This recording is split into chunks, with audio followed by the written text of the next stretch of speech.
2 Samuel chapter 15. We've been in this long journey, it seems like, of this perpetual, ever since David has done that with Bathsheba, he's really struggled. His family's really struggled, and Nathan has said, your family will never run from the sword. The sword will always be there. And man, has that come true, and it's going to come true even more. But more and more I study this. 2 Samuel chapter 15, it's page 190.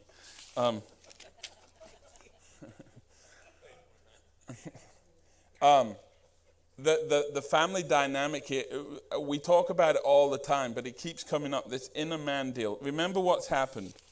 Amnon has raped his half-sister Tamar, and Absalom waits 2 years. The guy is patient.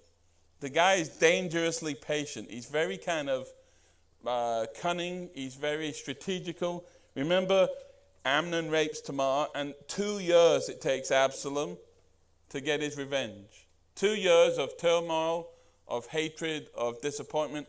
You can Absalom, look, if you're on a jury trying to convict Absalom of killing Amnon, you kind of understand it.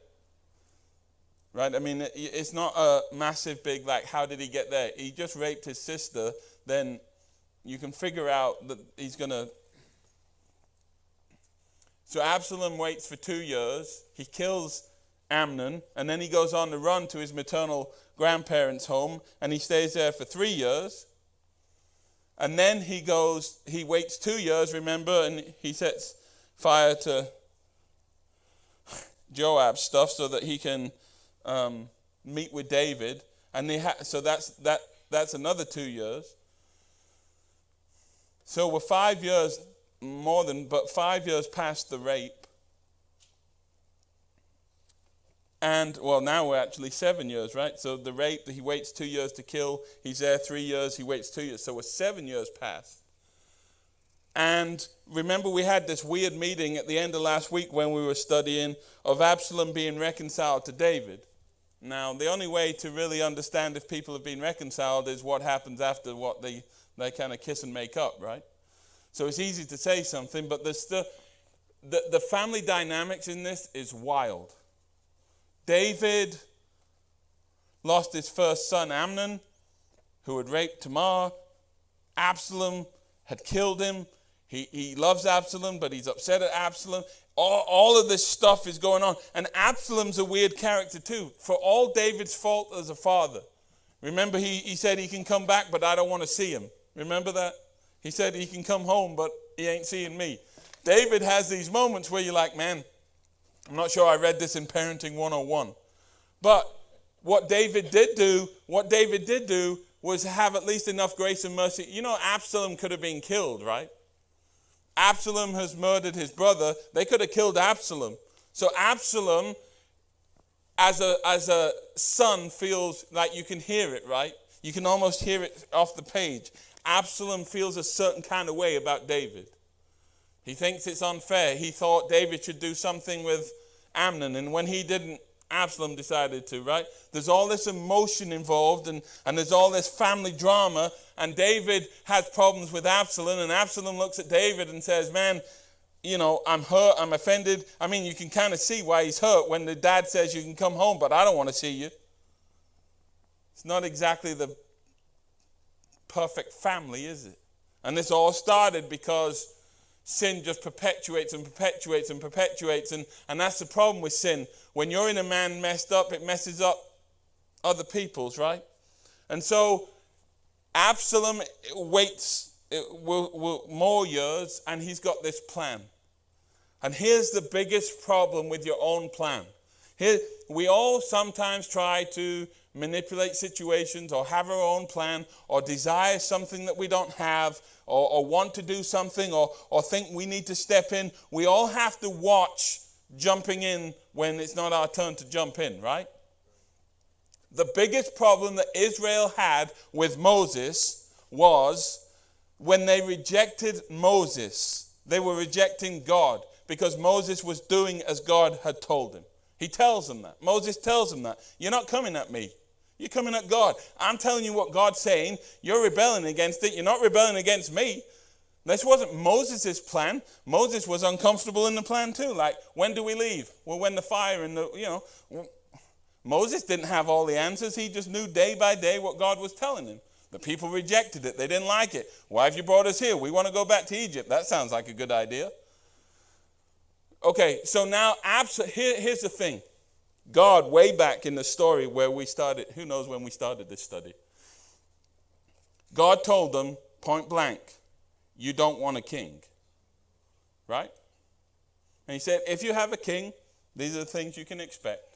And they said, no, we want to be like everybody else, or we want a king. So Saul comes along. Who put Saul in? God did. Who took Saul out? God did. The whole book of Daniel, as we've been studying, is the whole point is God puts people in and he takes them out. That's with Nebuchadnezzar, and God makes him eat like an animal for 7 years. The whole point is, Nebuchadnezzar, I don't know why you're prideful. I gave you power and I take it away. I put kings in and I take kings out. I build up kingdoms and I destroy kingdoms. And one kingdom is coming that will never be destroyed, and that's the kingdom of God. And so God is over all of that. And look, when you get mad at politics, you have to understand that God puts them up and God puts them down. Why he puts them in, I have no idea sometimes. Why he takes them out, I don't have any idea. Why he allows what he allows, that's way above my pay grade, but I'm confident that God knows what he's doing. So Absalom, when you're in a man who's messed up, you tend to do crazy things. And Absalom now has this hunger and thirst for revenge. See, here's the problem. Killing Amnon didn't make him okay. Like, see, that's what sin does, right? If you just avenge this, you'll be fine. You'll feel good. He kills Amnon, and then guess what? He's still messed up. And he wants to come after David. But here's Absalom's problem. In coming after David as king, you're not coming after David. You're coming after God. God has said in Chronicles, it's not going to be them. It's going to be Solomon. So when you talk about kings, it was going to be Saul, David, Solomon. You know why it was that way? Because God ordained it that way. If you don't like that, yeah. I mean, that's what God, in his mind, in his heart, I'm going to put Saul in, I'll take him out, I'll put David in, and when David dies, I'm going to let Solomon come. And there was a ton of bad kings in Israel. They were all bad in Israel. Some in Judah were good. God ordained all of that for his plans and his purposes. So Absalom has issues, he's mad, he's flustered, and remember, this is funny. Be careful what you ask for. Why did they like Saul in the beginning? What was his redeeming quality? Not honesty, not integrity, not wisdom. What was it? Yeah, he was taller and good looking. All right. Now, remember what we read about Absalom? He had flowing hair, and the Bible literally says he was flawless. Like from his head to his toes. In other words, like, I don't know what your version of handsome is, but he was that and more. Right? He's everything you wish your husband was, maybe. I don't know. Yeah. Absalom was GQ magazine, like he was the dreamboat, right? He was just it. Which is a problem because people treated him different. And the problem is the way even naturally he was suckered them in and him in to doing what he did. So he comes now and he wants revenge, he wants power, and really what he wants is to be king.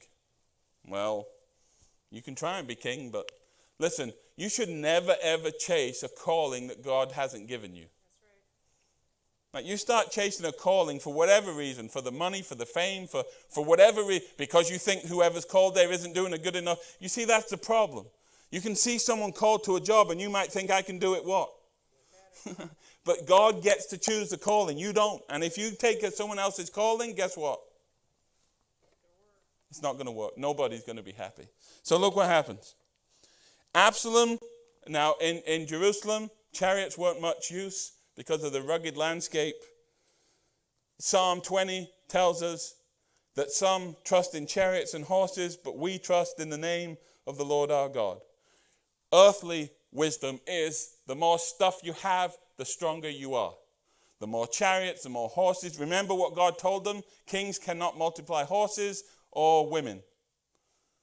I want you to trust in me. I want you to be satisfied in me. Well, David, Solomon, they all kind of just, I guess that was an amendment that they just missed. So the idea is, and by the way, coming out of Egypt, God proved this. They all think, militarily speaking, the more horses we have, the more chariots we have, the more what men we have, the more chance we have of winning. To the naked eye, Goliath beats David every day because he's got more stuff, he's bigger, he's taller, blah, blah, blah. You know how that worked out. Well, getting out of Egypt, what happened? All the chariots and all the horses and all of that all of the charioteers, they went into the sea, and what happened? The wheels literally started to fail on them, and they all died. And God said to him, those Egyptians you see today, you'll never see again. So Egypt put all their hope in chariots and horses, and they were going to take over Israel. Guess what happened? Absalom has to, and here's the problem. Absalom has to make a name for himself. Instead of making God glorious, instead of chasing after God's glory and honor, when you start chasing it yourself, you're in a world of hurt. There are a ton of people who chase their own glory. And Absalom sets out, and he's like, I'm going to be king. Well, so he's like this smoozy car salesman. Like, I'm always scared of making fun of it because I'm a car, yeah, okay, well. The worst car salesman you've ever met, he's that. The guy that's like, oh, I gave you the best deal. You know, he just smiles at you, you get suckered in, and all of a sudden you realize, man, I paid like $10,000 over what? Anyway, you think you got a good deal until the guy brings back the same car at another place, and, you know. Look at what it says. Absalom bought a chariot and horses. What's he need them for? He doesn't need a chariot, he doesn't need horses, but he's building, to make it modern, he's building his brand. He's on Twitter telling everyone who he is and what he's got. He buys chariots and he buys horses because that's what? Well, that's impressive. And he's trying to get people suckered in. And when you come to, I'm going to be king, what do you have? I don't have anything. What do you have? I have chariots and I have horses and we have people. And there's this conspiracy. And Absalom in his mind and in his heart is trying to set up this coup. God's watching. Look what happens. He hires 50 bodyguards to run ahead of him. Like no one's coming after him. No one's trying to hurt him. He hires 50 bodyguards to run ahead of him. Now he will get in a fight. But it's like this building of this, and you can see, he buys chariots, he buys horses, and he hires 50 bodyguards to run ahead of him.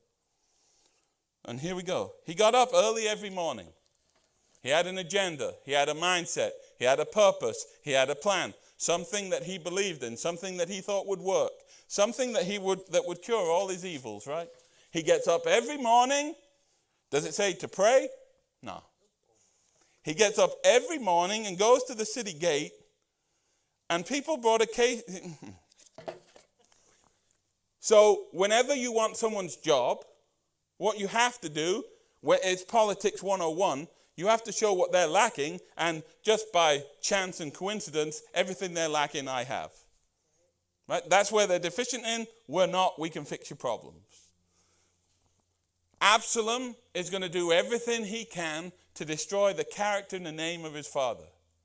Absalom wants to be king. And so in order to be king, he's got to set this ungodly riot, this conspiracy. The main problem Absalom has is God's hand is never going to be with it. And so he tries this coup. And look what happens. When people brought a case to the king for judgment, and see, this is part of the king's responsibility. This was the king's job. Remember, that was part of the deal. If you have a king, he's going to rule over you. He's going to be your judge. And so what the king says, guess what? Goes. Well, there's only one king. Guess who's king? David. So David gets to make up the rules. That's what you signed up for. But look what Absalom does. People brought a case to the king for judgment. Absalom would ask where in Israel they were from, and they would tell him their tribe. Absalom wanted to be all things to all people, And he starts asking them what tribe they're from. Why does he want to know what tribe they're from? Because he wants to get his sticky hands in every tribe there is. Right? In all of the people, in all of the tribes, he wants to be, it's kind of like voting areas. He needs votes in every area, and so he smoothes every area. Right? There's no point in just having one tribe behind you. You've got to have people everywhere. And you see, all of a sudden, he's doing things that he was never called to do. You know how much right Absalom had to judge the people? You ever seen people overstep their mark and start doing things they should never be doing? At home, in the office, at church, wherever. I mean, look. Absalom would ask, where are you from? And they would tell him their tribe. It's really funny how everyone has an opinion on something until they get leathered with the job. Like everybody can tell you how to do your job until they... Absalom, listen to this. This is really like putrid. Absalom would say, oh, you've got a really strong case. So everybody that told Absalom what they wanted, he told them, well, you've got a really strong case. What's the chances of that possibly being true? And you know, if he was king, you know what all of a sudden changes? Oh, you don't have a strong case anymore. Absalom is trying to steal, and you'll see it, he's trying to steal their affection. The problem with that again is you're not stealing affection away from David. You're stealing the people's affection away from God. And you start doing that, and guess what? Listen, you already know. You know how much this is going to cost Absalom? His life. Here's what I'll tell you, and here's what I've learned. And here, I'm not trying to be funny. Here's a question I've asked Tasha 500 times. If you ever stopped and watched all of this stuff play out, and you have no idea who gained anything from it? I mean, I asked Tasha, what did they gain from that? And we don't know. So Absalom is going to give his life for this coup. To try to be king, he's going to die. So you can kind of see what he got. Death. Nothing good come from it, but they chase it. Whether you ever seen that in your life? At work, at church, wherever you want to make it, people do this stuff, they go gung-ho for it, and then it's like, I really don't understand what the point of that was. Like, who gained from that? And normally, everybody loses, right? You start doing your own thing, everybody loses. Absalom isn't sowing anything good here. He's trying to be king. He's trying to fight God. He's trying to do all these things. And again, that word keeps coming back. Just stop. Absalom, just stop. You've got this crazy idea. Get it out your head and just stop. Just stop. He won't. So everyone comes. They're looking for David. Oh, but Absalom meets him at the gate. And he says, oh, you've got such a strong case. And then listen to what he says. It's too bad the king doesn't have anyone to hear it. Well, hold on. It's a king. What he's inferring is the king needs help. Oh, and by the way, he just happens to know a man who can help him. Convenient. But that's not his job. It's a king's job. They signed the rules at the beginning. It's a king. What he's inferring is David is MIA. David doesn't listen. David doesn't listen. David doesn't care. David doesn't whatever. And so we need someone new. All right. The problem with that is if he says David isn't available. I don't know how available David is, but remember last week he was talking to that woman. So to say that David doesn't entertain questions or guests or people isn't true because he spent time with that woman from Tekoa, remember last week? And so what Absalom is saying is, if I were king, things would be different. If I were king, I'd spend all day listening to you. Oh, I'm sure you would. He might have that t-shirt. You're telling me why? But look what he says. It's too bad the king doesn't have anyone to hear it. Yeah, too bad. I wish I were the judge. Well, he tells you right there. But look how smarmy this is. What does he say? I wish I were what? Okay, but is that true? Hold on. Do they have a judge? They don't have a judge. Who's the judge? Okay, so he can't actually come out and verbalize, I want to be what? King. So he says, I wish I were the Mm-hmm. He can't, we've talked about this before, they can't even verbalize it. They can't, remember? What was it before? Oh, he couldn't even say it was his sister, remember? I wish I were the judge. Then everyone would bring their cases to me for judgment, and I would give them justice. Oh. Hold on. What kind of justice does Absalom give? I'll just kill you. I mean, that's what justice looked like, right? I'll kill you. I'll do my own thing. And by the way Absalom would become king, if this all worked, would tell you enough about Absalom not to trust him, right? He has no fear of the Lord. He doesn't speak about God hardly ever. And when he does, he's lying. Look at what it says. Oh, this.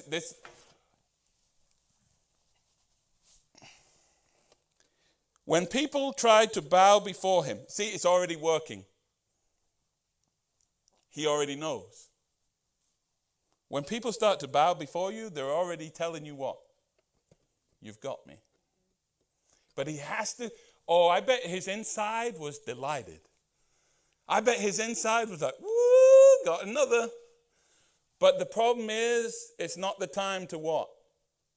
It's not the time to show it. So he turns it around and goes even more putrid than he already is. Look at what it says.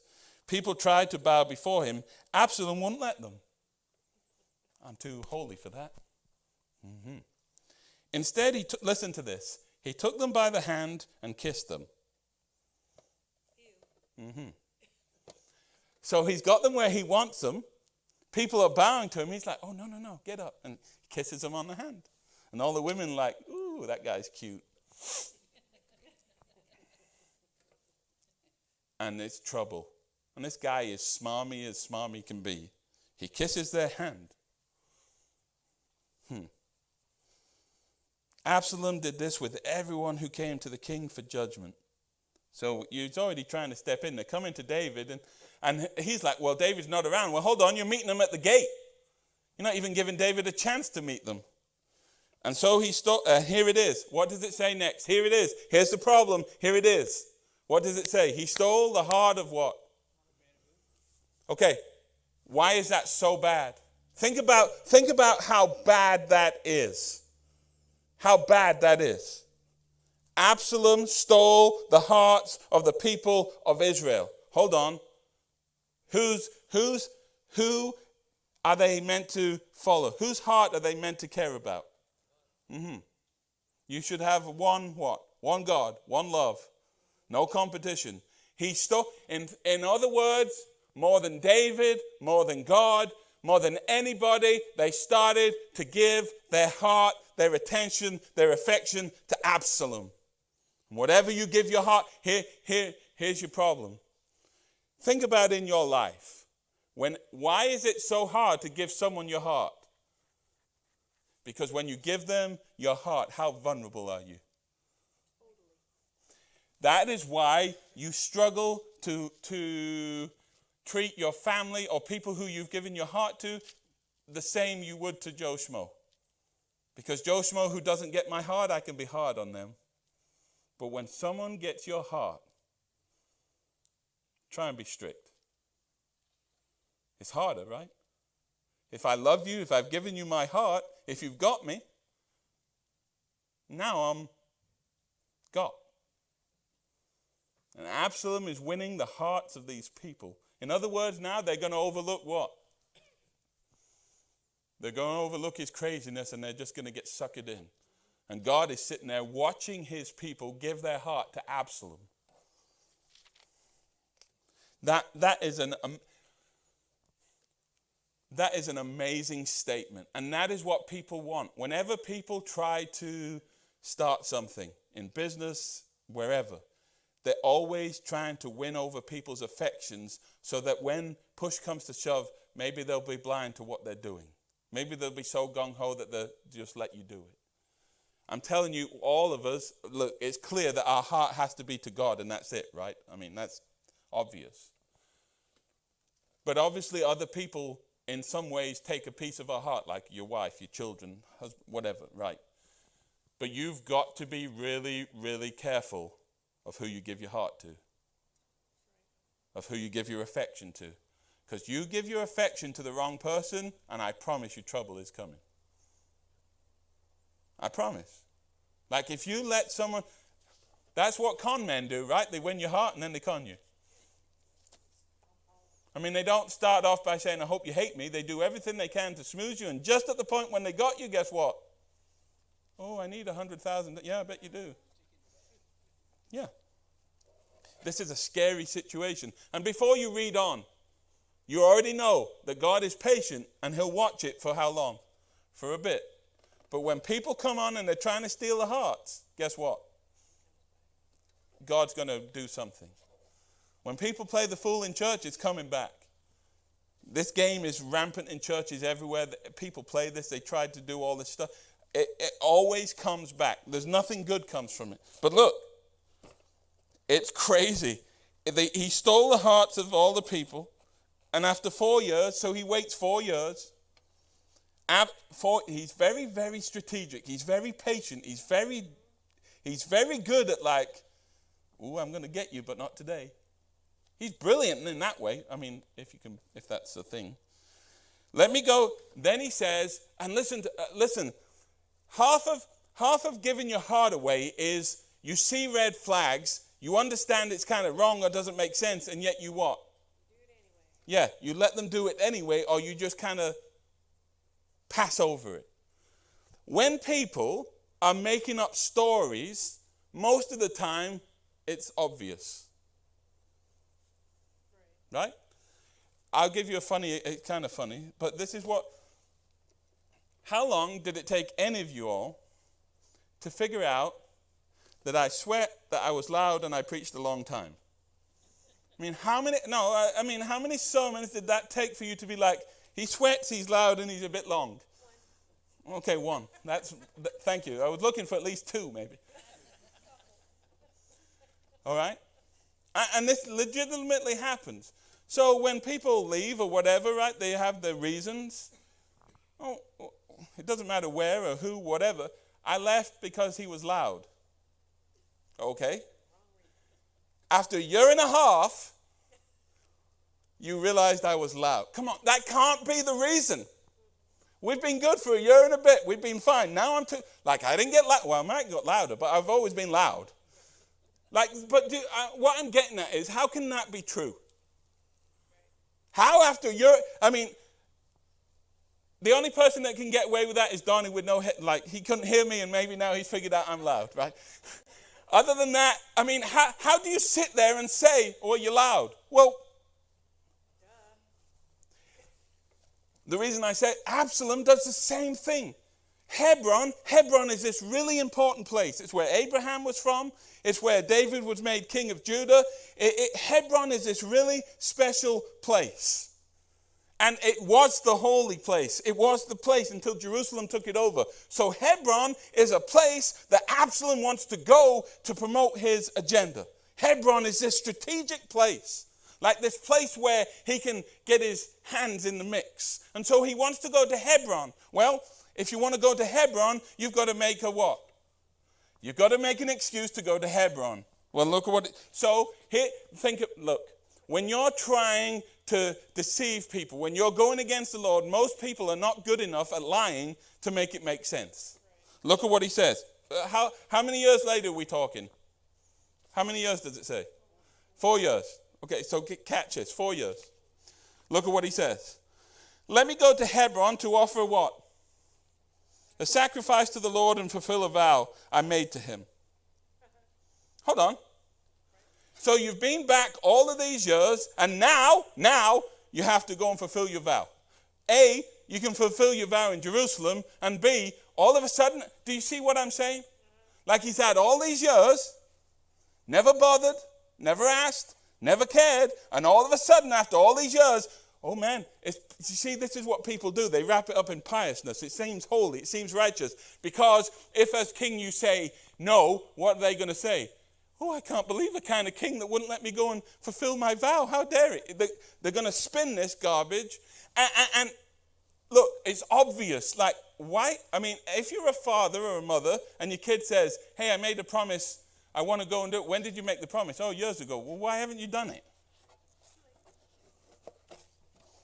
So he says, while your servant was at Geshur in Aram with his grandparents, I promised a sacrifice to the Lord in Hebron if he would bring me back to Jerusalem.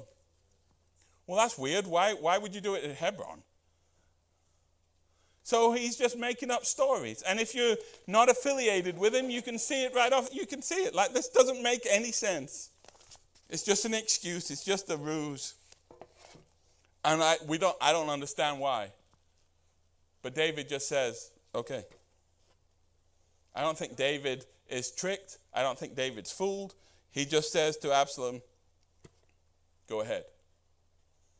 Now, as part of the ruse, as part of the thing, he is going to sacrifice at Hebron, but that's not the reason at all he wants to go. And we'll see that in a minute. If he would bring me back, see, it sounds so, this is what people do. They make it sound so spiritual that if you stop it, you become the bad guy. Right. Now we've got a king who stops you from worshiping Jesus or God. Like, hold on. I mean, how gung-ho about following your promises that you made to God are you if it's been years?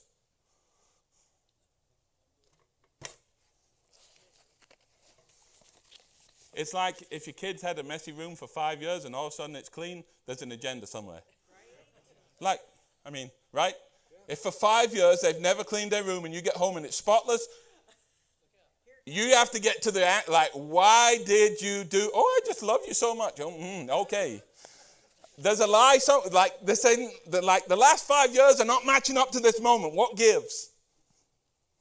They don't want to tell the truth. Well, I was really hoping you'd give me money, and I figured this, whatever the truth is. I smashed the car in, and I just thought this would ease the blow.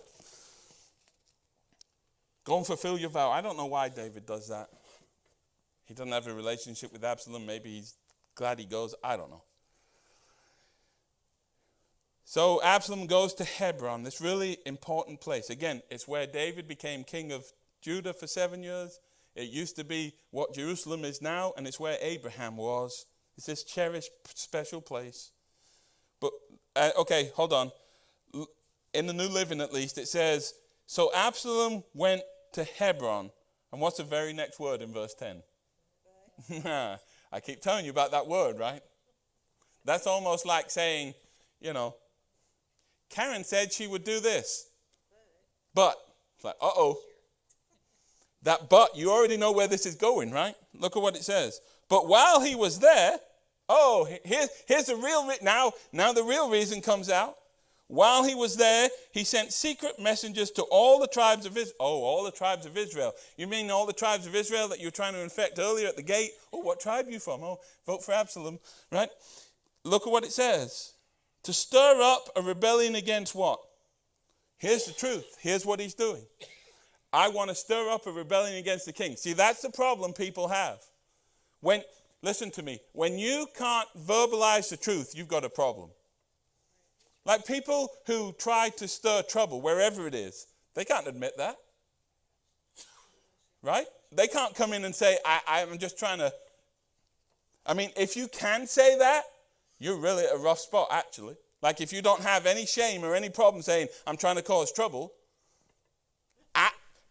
Absalom is trying to get these. Look at what he says. He was there. He sent secret messengers. Okay, again, if you're having to do it in secret, guess what? That's not good. Secret meetings. Now, let's be fair. Sometimes secret meetings that nobody knows about are essential because you're dealing with something that's like, and maybe there are times where that's appropriate, but most times secret meetings are not great.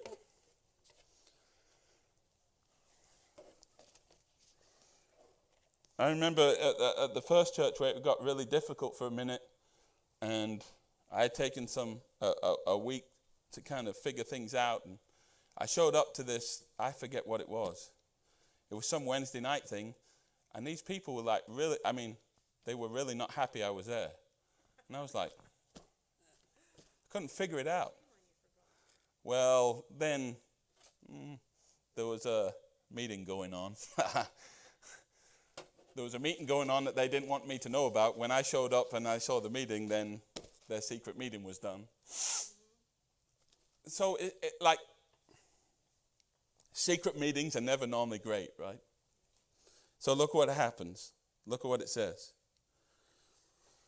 He sent secret messengers to all the tribes of Israel to stir up a rebellion against the king. But this is rebellion against God.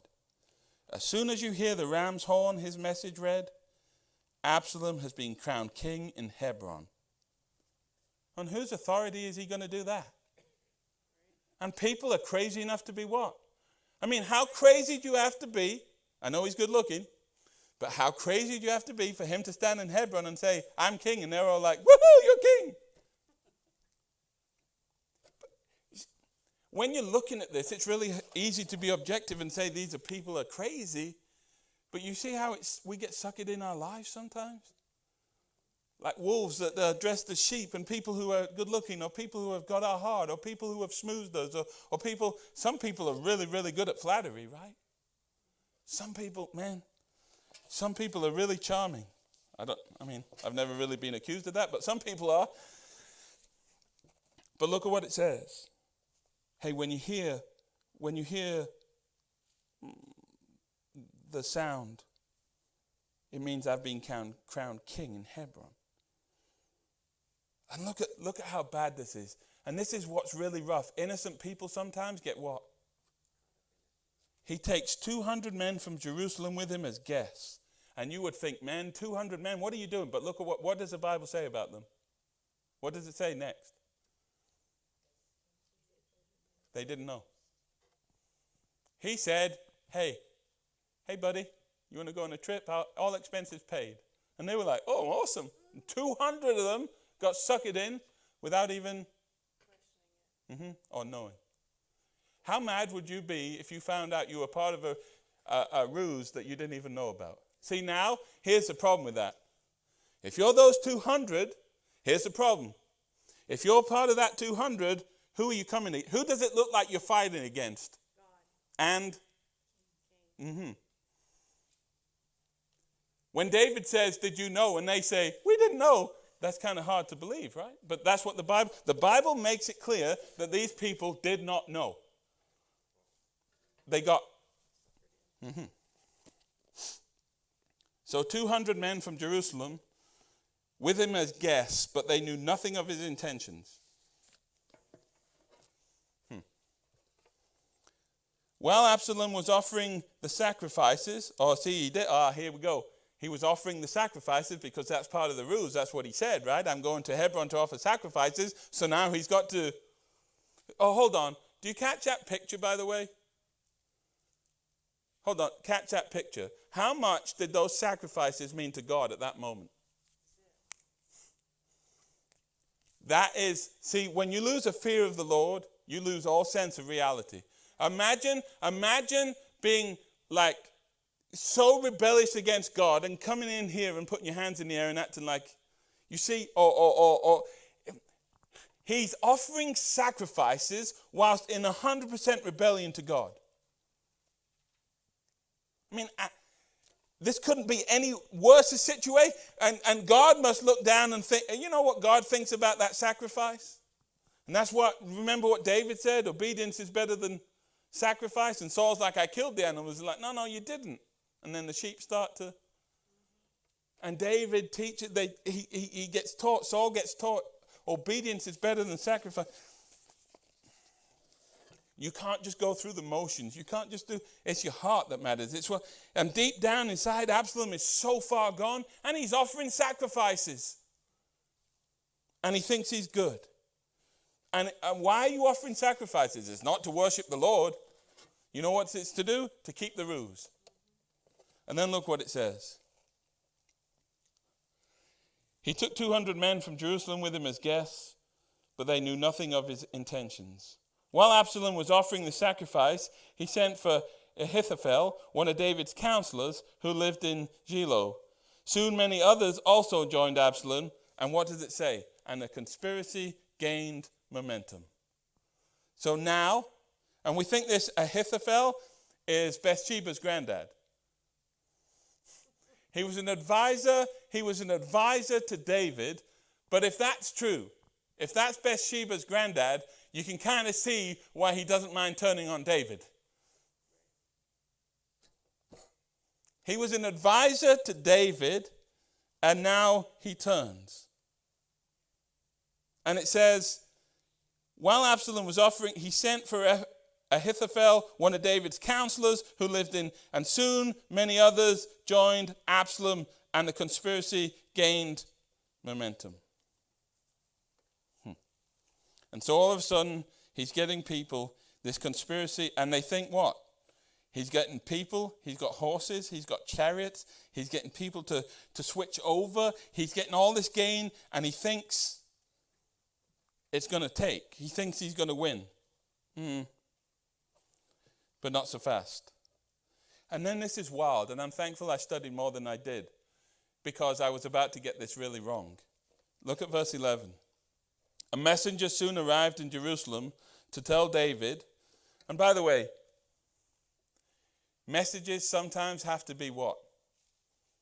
Have to be verified. People that give messages often like to embellish a little bit. Right? Look at what the messenger says. All Israel has joined Absalom in a conspiracy against you. Is that true? No. Is it true there's a conspiracy? Yes. Is it true that you're losing people? Yes. Is it true that he's stealing hearts? Yes. Is it true that you're in trouble? Maybe. But all Israel, when you say all Israel has turned against you, that's a totally different picture. That's not the truth. That's what the devil does. He takes the truth and wraps it in a lie. Look, is it great? No, it's not great. Have you got issues? Clearly you've got issues. But it says all Israel has joined Absalom in a Now imagine that's true. Think about what David thinks at that moment. Hold on. What would you be thinking? And what would be the most hurtful thing about that? Let's just say someone comes to me and says, the whole of Lawrence Drive is conspiring against you. Why would that hurt? Apart from the obvious. I mean, if a few, that still hurts, but you can kind of... But they're insinuating everybody. Okay, which means what? Even the people you really, really what? Trust. Love, trust, are close to, even your best friends. Even some of you that I would look at and trust you with, when it's everybody, it's like, okay, I get them, but them too? Like, Tosha as well? I mean, give me somebody. Nick, where's Nick? We're good, right, Nick? I mean, give me... And he hears that everyone's against him. Man, that had to...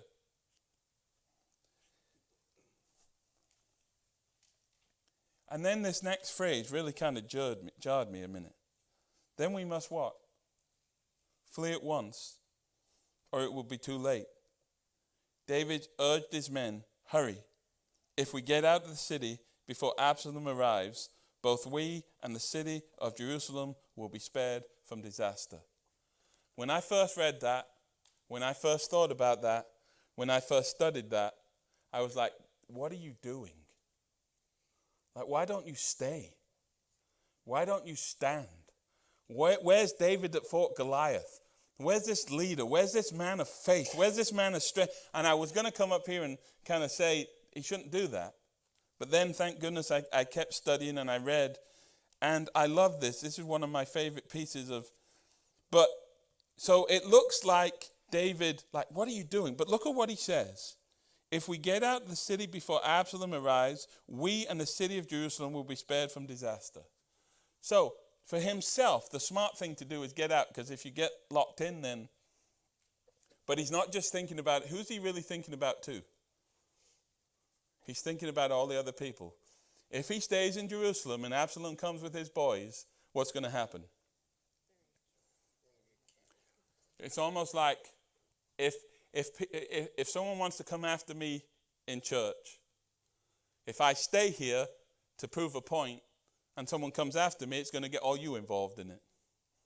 If I run away and he catches me, then he's only got me. If I stay here, see, part of me thinks you should stay and fight, right? But the practical side of that is if someone's after me and I stand here and he walks in. Now, all you are involved. Yeah. I got one. But then, and I'd forgotten about this situation. Look at Psalm 3, and I'll finish here and we'll carry on the story. This is amazing. Psalm 3 is one of my favorite psalms, and it is penned when he's on the run from Absalom. So right in these moments of his life, David pens this psalm. And when you read this psalm, you understand exactly where David is at. Instead of actually saying, man, where are you, David? This man was in this moment. David seems to be one of those people that when disaster hits, when it gets really hard, when there's a fight that no one wants to fight, he's brilliant. Goliath, I'll take him. He writes, listen to what he writes, and it changes your view on everything. Like, I don't know what you thought, but when I first read that story, it's like, David, just stay and fight, man. Like, don't run away. But look at what he says. Lord, and look at what the psalm says. A psalm of David regarding the time David what? Fled from his son Absalom. So what we've read in Samuel is exactly where he pens this. And he says, Lord, I have so many enemies, so many are against me. Well, that's true. So many are saying, listen to what the cruel message is. God will never rescue him. I see Israel has bought into the lie that Absalom's a man and God will never rescue David. The truth is God will rescue David because God's plan is to keep David as what? And Absalom has no chance of becoming king, no chance of becoming king. And he says, and the whole message is, and by the way, that's what the devil wants to show David, right, when he's on the run. And imagine, we've been through all those years with Saul, right? David's older now, he's been king, and now what he faces is more time in the wilderness. You think he was like giddy with excitement for that? Here we go again. David is on the run again. And the devil is saying, there's no help. And they can spin it like God is making Absalom king. He knows that's not true. He knows. God's already told him. He already knows that. But look at verse 3. I mean, David flees. And you think, why are you fleeing? But look at what he says. I'm in trouble, and they're trying to get me. But you, O Lord, are a shield around me. You are my glory, the one who holds my head high. So you know what David is still doing? Who's David trusted in? Yeah. He's in this amazing moment that fleeing isn't actually a lack of faith. Fleeing is practically and smart and very gracious and merciful. It's actually brilliant. It's actually kind. Like I was misreading this whole situation. So many are saying God will never rest, but you, God, not any. You, God, are my shield. You are my glory. You are the one who holds my head high. Man, what a picture. You know when you're depressed, discouraged, where does your head go? Down. And God's like, David said, God, you hold my head. And by the way, when it's high, you're looking, right? And listen to what he says. I cried out to the Lord. I bet he did. His own son wants to get him. I cried out to the Lord, and he what? And he answered me from his holy mountain. What a moment. David cries out and says, God, they're after me. And God answers David. And you know what David's testimony is? On the run. He's been pushed out of his palace. He's now gone from a palace to a sleeping bag. Right? He's gone from a palace to a tent under a tree, whatever he's doing. You know what his testimony? This is funny. Because the devil's trying to dissuade him, discourage him. You know what David says? I laid down with all these enemies, my own son. I didn't know if I'd live again. I laid down and he what? Slept. Think about that. Think about the faith that takes. Someone's after you and he what? You'd at least want to sleep with what? You might want your gun beside you, huh? He laid down and he what? He slept. What, didn't you just say, hold on, didn't he just say, so many are against me, I have so many enemies? Yeah, but he understands that God's my shield, the lifter of my head. Man, this psalm, you think I'm long? I could preach on this one for. I lay down and slept, yet I woke up in what? What he's saying is, I slept. That was crazy. I slept, but I slept in peace. And guess what? When the morning came, I wasn't in heaven. I hadn't been killed. I'm still here. And he didn't think that was because of his strength or his tactics or some luck. He knew God's hand was what? Look at what he says. I lay down and I slept, yet I woke up in safety, for the Lord was what? Watching over me. That statement is why you want to be David and not Absalom, because you know what the Lord's not doing? Watching out for Absalom. But he is for David. You better be sure that God's watching out for you and your plans. Look at what he says. I'm not afraid. This is crazy. I'm not afraid of 10,000 enemies who surround me on every side. Man, woo! This is the king. This is David. This is like good David. This is like, woohoo! I mean, this is like, I like this king. He's being decisive and he's being aggressive and he's being, bring 10,000 and guess what I'll do? I'll sleep because God's watching. Imagine that, 10,000 people coming. I know it's like he's, you know, he might not literally have 10,000 enemies, but imagine that. You have 10,000 enemies. What you doing? I'm taking a nap. You really think this is the best time? I'm good. God's watching me. He'll lift my head. And then listen to what it says. Arise, O Lord, rescue me, my God. Slap all my enemies in the face. Shatter the teeth of the wicked. In other words, now, that's kind of an interesting statement, isn't it? I'm not sure you could probably get away with saying that. I'm sure if I said to someone at church, I wish God would just slap you in the face, probably not great. I wish God would shatter your teeth, probably not. But David is saying, God, just take over and help. Like you can tell David's got that kind of, he's in pressure, right? And he writes and he says, God, you do it. You take over. I can't do this. I cried out to you. You're my glory. You're my shield. You're the lifter of my head. Take care of my enemies. And then he says, victory comes from who? In other words, I know I've got the victory because victory comes from you and you are not giving Absalom victory. And then he says, may you bless your people. What a psalm. And see how that psalm kind of changed? Like I was thinking, David, you should have stayed. What's your problem? But man, when you read Psalm 3, you see where David is at. And he's on the run again. But he's trusting the Lord. And God, every time David wakes up, he's like, you're my shield. You're my protector. It's awesome. Does anyone have any questions, thoughts